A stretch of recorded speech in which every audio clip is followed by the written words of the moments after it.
Alright, so you have your Deako Smart Switches set up in the Deako app, devices and zones, and you want to know how to use voice commands with Google Home or Google Nest Home to turn off and on your lights with voice commands. This is how you do that with Google.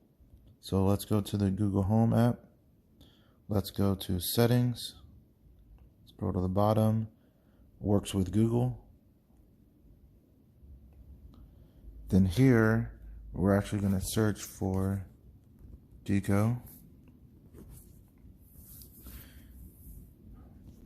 This is going to link the two, so let's continue.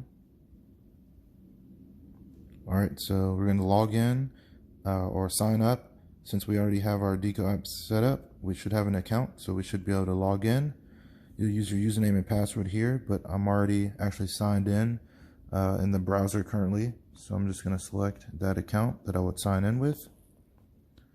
This is the location of my Deako switches.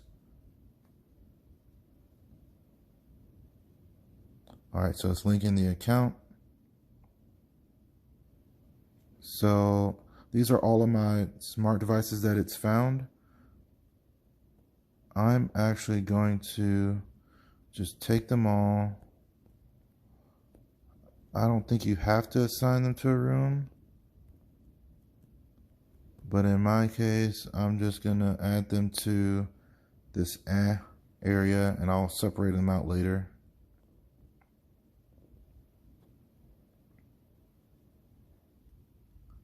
Alright, so now if I go in here, I should see the different lights and plugs that we have, and they should be responsive now to voice commands. Yep, here are the 21 devices, and I'll be able to turn them off and on using this buttons here or via voice command, and that's how you do it.